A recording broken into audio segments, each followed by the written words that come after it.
Assalamualaikum warahmatullahi wabarakatuh.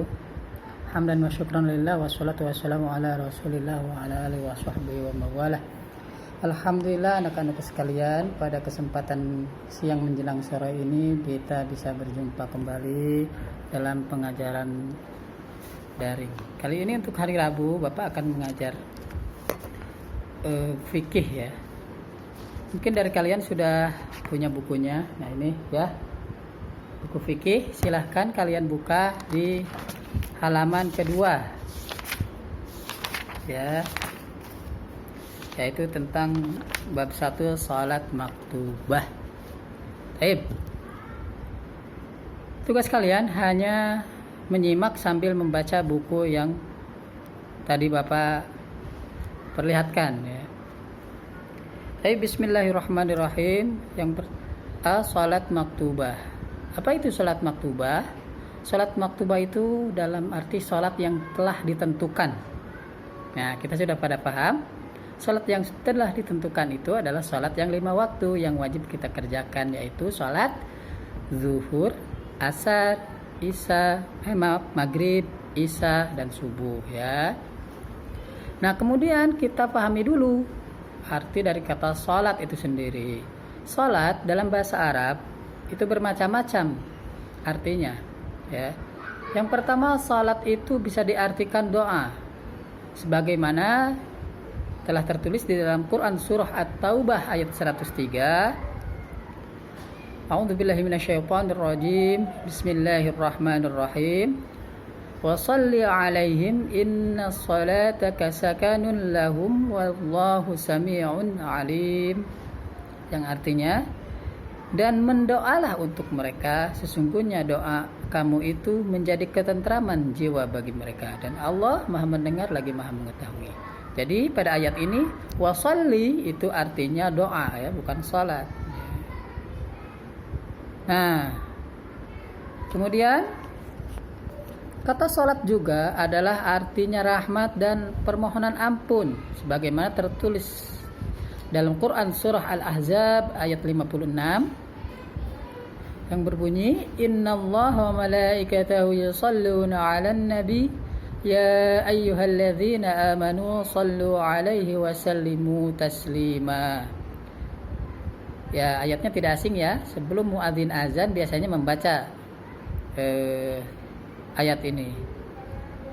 Artinya, sesungguhnya Allah dan malaikat-malaikatnya bersalawat untuk Nabi. Hai orang-orang yang beriman, bersalawatlah kamu untuk Nabi dan ucapkanlah salam penghormatan kepadanya.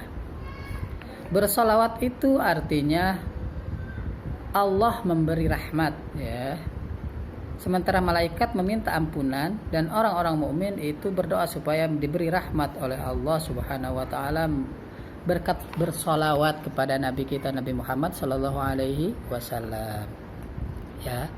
Jadi bermacam-macam makna sholat itu. Namun sholat yang akan kita bahas adalah sholat ibadah amaliyah ya. Sholat ibadah amaliyah yang mencakup di situ meminta rahmat, juga mencakup di dalamnya ada doa-doa yang memang sangat mustajab atau cepat dikabulkannya. Nah, menurut syariat Islam atau hukum syara, ibadah sholat ialah ibadah yang tersusun dari beberapa perbuatan dan perkataan yang dimulai dengan takbiratul ihram dan diakhiri dengan salam dengan beberapa syarat tertentu. Nah, itu secara istilah ya. Jadi sholat itu ibadah yang tersusun dari perbuatan ya, seperti takbir, mengangkat tangan ya, terus ruku, sujud ya, duduk di antara dua sujud, itu rukun perbuatannya ya. Kemudian dan perkataan. Nah, perkataan di sini apa? Ucapan, tentunya dalam bahasa Arab ya, yang memang sudah ditentukan oleh Allah melalui Rasulnya, serta membaca surah Al-Fatihah gitu kan ya, membaca sholawat Nabi, itu rukun ucapan yang hanya mulut kita yang mengerjakannya. Nah, yang dimulai dengan takbiratul ihram ya. Jadi pas permulaan sholat itu, begitu kita mengangkat tangan Allahu Akbar, maka mulailah sholat. Konsentrasi pikiran, fokus kepada Allah, jangan kepada yang lain. Dan ucapan pun harus ucapan yang ditentukan. Jangan ngobrol, jangan banyak begumam, apalagi bercanda, dorong-dorongan dengan teman. Karena sholat itu bentuk dialog dengan Allah, ya. Sehingga apakah kita bisa, misalkan kita mau ngobrol dengan guru, dengan kepala sekolah, atau dengan Pak Lurah, dengan Pak RT, kita pasti berperilaku sopan, berperilaku lembut, ya, menjaga sikap. Sementara kita ngobrol dengan Allah masih bisa bercanda. Apakah itu perilaku anak muslim? Tentu tidak. Makanya kalau kita sedang sholat, maka hendaknya kita berkonsentrasi dan fokuskan pikiran kita hanya kepada Allah. Betul, ya. Nah, dengan syarat-syarat tertentu, maksudnya apa?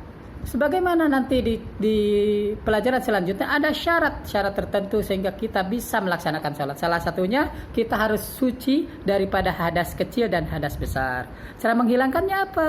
Hadas kecil dengan berwudu, hadas besar dengan mandi junub namanya. Nanti kita bahas dalam pelajaran-pelajaran selanjutnya. Nah, itu mungkin itu saja seputar sholat, muqaddimah, perkenalan kita dengan pelajaran pertama, yaitu ibadah sholat maktubah, ya.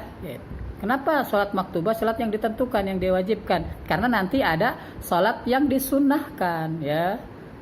Nanti ada sholat-sholat sunnah, nanti kita pelajari di pelajaran-pelajaran selanjutnya. Makanya terus semangat belajar, terus menambah semangat dalam mencari ilmu, karena selanjutnya insya Allah kita akan terus, ya, belajar walaupun dalam keadaan yang serba terbatas seperti ini. Namun kita jangan kalah dengan keadaan.